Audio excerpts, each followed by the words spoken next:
You're not highly empathic and a deeply feeling person. You were highly traumatized and forced to become responsible for other people's, especially emotionally mature people and abusive people, emotions.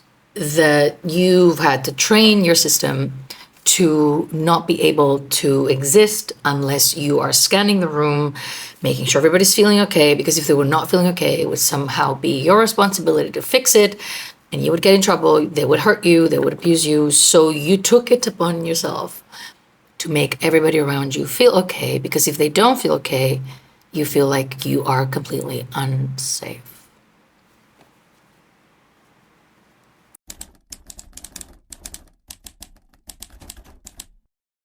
Let's set something straight about empathy, because we've been saying the word empathy a lot, and we say, oh, I have a lot of empathy, I'm highly empathic, I'm really, really attuned to my environment. And nobody's doubting that this exists, but we have to differentiate something between what we are calling empathy through the spectrum of what happened to you and how you were raised to experience what you are now calling empathy, and what real empathy is. Real empathy, the actual word empathy, means to be able to get into someone's shoes, understand their experience. But it is by no means you taking on that experience or you doing anything with that experience beyond understanding it. What empathy does is it sets the tone and the premise for compassion for the other person because you understand. It does not set the tone for you to try and make that person change and alter whatever it is they're feeling, and specifically because you, for some reason, feel responsible for it, right? The empathy we find ourselves with, the high levels of empathy, to an extent where it feels like we can't even differentiate ourselves from the people around us. It feels like we're one and the same with everybody. So the title of I'm an empath, when it comes from people who have been traumatized, it's not really a special spiritual skill. It's a human sort of skill that we all have, right? Part of our unconscious mind and our neuroception, our bodies picking up cues, but it's highly worked through. Like, we've been using it so much and relied on it for survival that we've developed that skill way too much, but it's only because it was rooted in unsafety. And so when we're using our highly empathic skills, we're essentially continuing to be in unsafety, which is why we feel like we need to employ them. And at the same time, through that unsafety, what we're doing is this. We're saying, I live in a world that is unsafe, and I'm going to find a way to control this world. The way I'm going to control this world is by making sure I am completely, constantly, always aware of what the world around me is experiencing. And with that information, I need to modify my behavior so that I can make sure to bring all of these people back to a baseline where they feel like they're actually safe to me. I call it empathy because I'm highly attuned to what other people are feeling, but it's not empathy, because the only reason I'm attuned to it is not so that I can extend compassion, but it is so that I can find a way to control the conditions that are external to me so that I can secure some safety for myself. Does that remind you of what it was like growing up around your parents? Does that remind you of you possibly having to keep yourself safe? Well, because you were around people that were so emotionally mature and volatile that you had to constantly do that. And I know that some people are going to be like, yeah, nobody's perfect. What do you expect? This isn't just a one-off thing, right? Children don't get highly empathic or hyper aware of their environments because one time a parent sort of like lashed out or was not in the mood. This is conditioning. This is training. This is something that happened often. This was the baseline of your existence, which is why you then created an entire personality trait out of this. And now you go out in the world, you get into the office, you see somebody moody, and you're already thinking that you did something to them. You've said something wrong. And not only that, then you're just trying for some reason to make whoever that person is smile again so that you can feel safe around them. if we look at this type of empathy with the lens of reality, we will see that what it comes down to is two things. First of all, immaturely level of, and that's not an offense, right? Childlike level of feeling responsible for things, right? Children will sit here and say, is it raining because I didn't eat my dinner? Right? Children make some connections that if I do this, this is going to happen. It's my fault, right? This is how children operate. So that level of understanding is quite immature and childlike. So that is what's happening, overly responsible of that. And the other thing that is happening is trying to manically control our environment. And deep down of all of this is the experience of being in emotional unsafety for a lot of our lives. So much so that we can pick up cues of people not being truly 100% like they used to be. Like, we pick up those cues so fast that it's almost invasive, right? People are having their moment, maybe they're just having a bad day. They don't need you to name their experience or to say something, but you want to, because you want to clarify that it's not your fault. And then even if it's not your fault, you want to fix it. I can only imagine, right, as I'm saying this, if you're thinking about a child, why would a child care so much about what others are feeling? Unless what others are feeling has been the reason why this child has been suffering. And therefore, the child has been conditioned, like we would have been conditioned if we touched on a hot stove, that we would be burned, to always be aware of other people's feelings. So much so that we make them our own. And the deeper sort of layer and sort of the way this is created in us is because we lack boundaries. We don't have boundaries, right? A person who walks in a room and takes on the feelings of everybody else. And by the way, that has been me my entire life. But when we do that, we walk into these rooms and we're suddenly feeling what everybody else is feeling, or we're thinking they're feeling, right? It's also projections. And I say that often. I don't want you to trust these things like they're true all the time, because sometimes there's a lot of projections that can happen and we are confusing ourselves for no reason. I'll get to that later, but just bear in mind that you don't have to always take it as a fact that you know what other people are going through better than those people know what they're going through. But anyway, so we walk into these rooms, and if we're picking up on everybody's feelings and making them our own, that shows that we have no boundaries. And boundaries in this sense are not words of please don't do that. It's more like energetically, if I could say that, like energetically, we don't see ourselves as separate from other people. So we walk around with people, they're feeling sad, taking it on. Feeling angry, I'm taking it on. I'm feeling this, I'm taking it on. That is because we were raised to feel responsible. We were made to feel responsible for other people's feelings, which meant that we had this job of taking these emotions on and metabolizing them so that these people would feel okay. I don't know if you were that child, but if you think about children seeing their mom cry, for example, usually what they want to do is make her stop crying, because your world collapses if your mom cries, right, when you're a kid.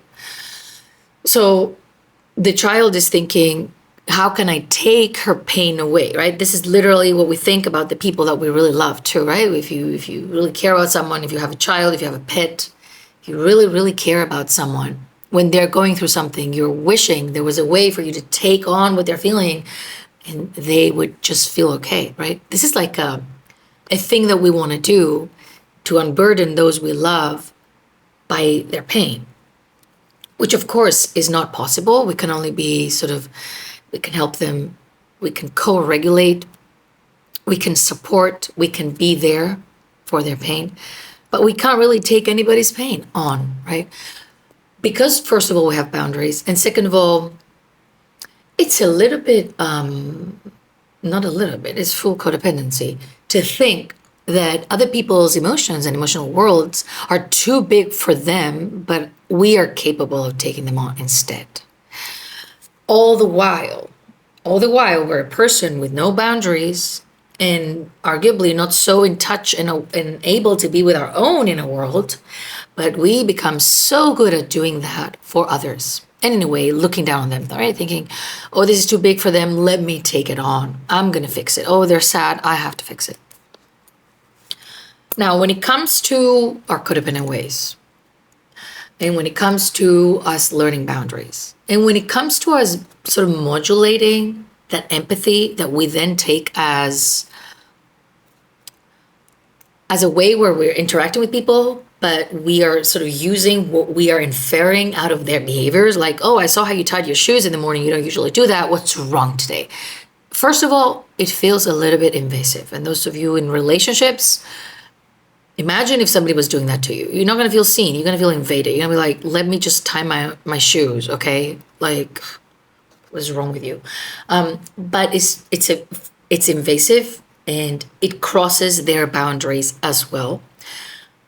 But what we need to be doing, start doing, is to observe the world from a lens of not always trying to decode it.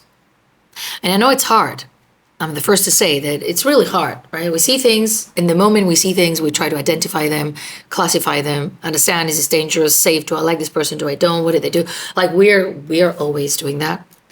But it's a practice to stop doing that. And especially when it comes to empathy, allowing others to have their experiences without making it our responsibility is going to be very good for us and for them in the long run, because these people also have to learn how to deal with their own emotions. We're not always there, the emotional conduit. And a lot of you and a lot of us, especially women, do this for the men that we're with, right? They're throwing tantrums for all sorts of things, and we're like, I know how to handle him like we're handling his 2-year-old son, right?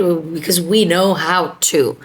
But at the same time, when we're having meltdowns, nobody knows how to deal with our meltdowns. We barely know how to deal with our own meltdowns. So it's really confusing when we're so able to navigate the emotional experience of others so efficiently, driven by how we want to be safe around them because we want to feel connected. But we can't do that for ourselves. So if we bring in a realistic view of what is happening, if you walk into a space and people are off or treating you a certain way, if they're a very close person to you, you can say, hey, you're right. They say, yes, I'm fine. You take that as a fact. And maybe you're like, I know they're not fine. They lied to me. It's fine.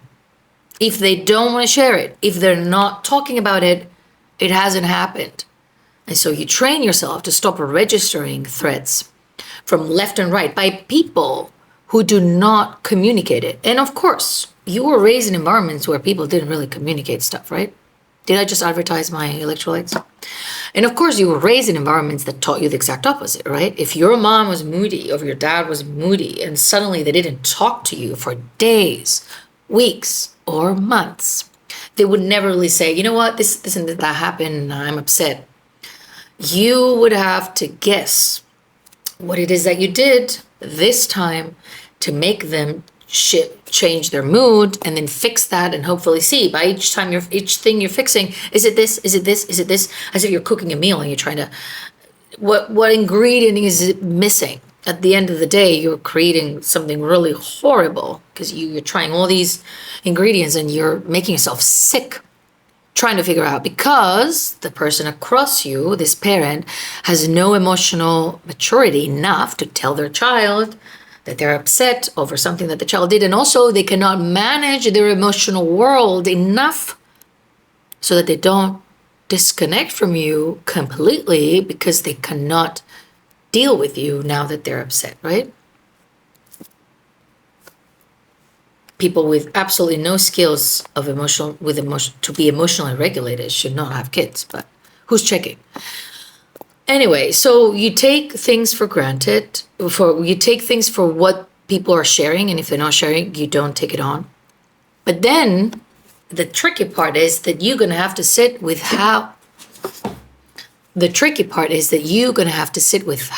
uncomfortable that is, because you're going to feel scared. You're going to be forced to release control because you can't control this environment. And I'm going to need you to also push back and don't allow yourself to do any type of performance to make these people feel better or change their mood. So you walk into the house and your partner is moody. Walk into the workplace and your workplace BFF is really moody. You go in, hey, how are you? I'm fine. All right. And you do your job. And you just sit there doing your job. You don't share memes with her. You don't try to make jokes. You don't bring donuts. You don't do anything. You don't do anything. And let's say this person that comes to you and says, I was obviously not doing well today, and you didn't even ask me twice, blah, blah, blah. And you can just say this. I was under the impression that we're close enough for you to tell me if something's wrong with you. And so I assumed that you didn't want to talk about it. And what this will do is it will train people around you. Not in a very Pavlov way, but really is what it will do. That if they want to share something with you, they have to do it. And if they don't share it with you, you don't want to do anything about it. Sounds cruel? Sure.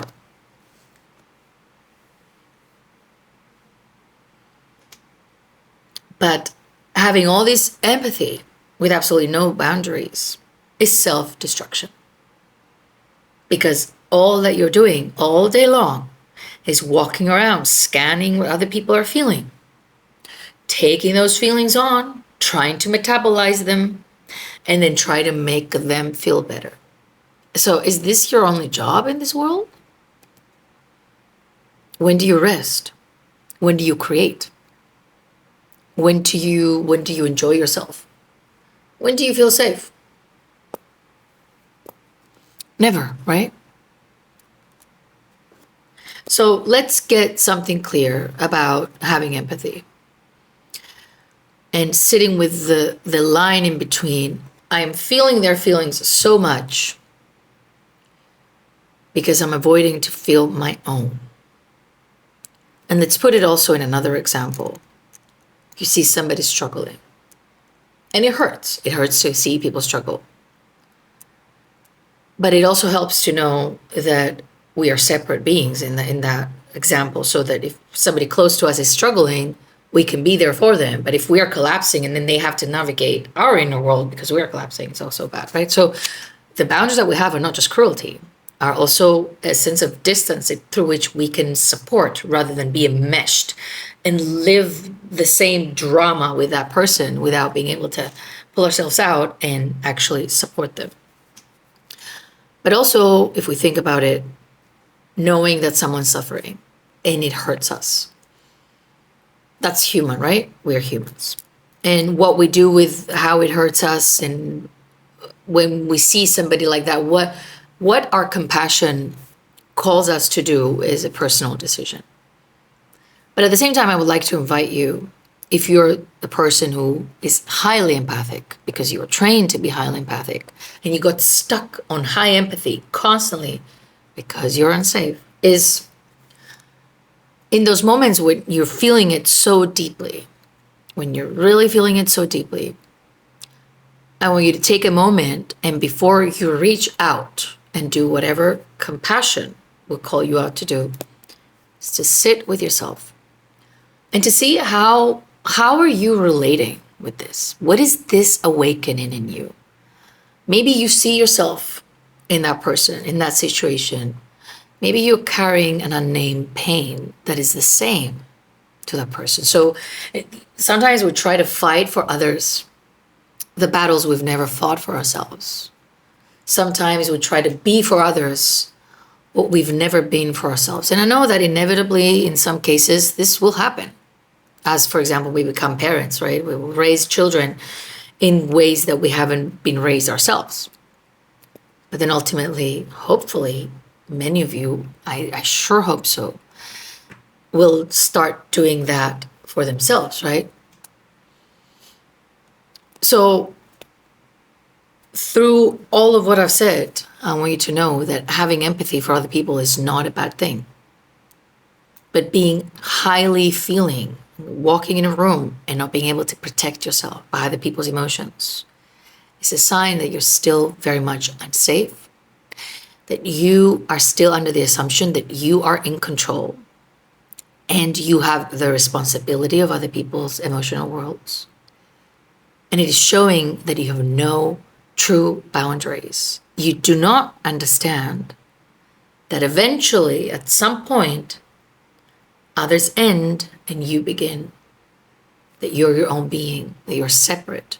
And most importantly, it's telling that maybe you don't fully, the whole you understands that you're a grown woman.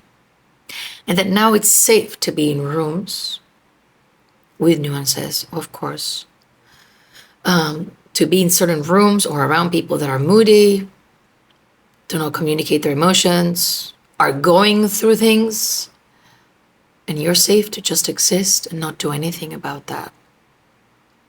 Depending who they are to you, depending whether you're in touch with true compassion and not responsibility for making what they're feeling go away so that you can be safe. So empathy is truly our humanity, right? We can't have compassion if we don't have empathy. But that doesn't mean that we have to constantly carry everybody on our back and make everybody's emotional worlds something that we are always responsible for. It's time to release that responsibility. And since we're so good at feeling other people's feelings, putting names to them and knowing how to make them feel better, I suggest to everybody who comes to me struggling with codependency. I suggest that we see how we can do that for ourselves. Since we already have the skills, are we willing, or do we see the value in saying, wait a minute, can I do that for me? I'm feeling very uncomfortable that this person is like this today. How can I help myself feel better? The first thought is, let me make them feel better. That's out of the question. It's not allowed anymore. If that's not an option, if you the only intervention you can do is within yourself, what would you choose? Would you be interested enough to use these skills for yourself? Do we matter enough to center our attention to ourselves? Do we matter enough to release responsibilities that aren't ours? Do we matter enough to spend time with our own inner world rather than constantly trying to get others, to help others, to fix others, to save others, to serve others, to be someone for others? Do we value ourselves enough as women to be someone for ourselves? Outside of definitions, outside of what we do for others, can we just be for ourselves who we wish others would be for us, who we are being for others with so much ease? Do we value ourselves enough to be that person for ourselves? I'll see you soon.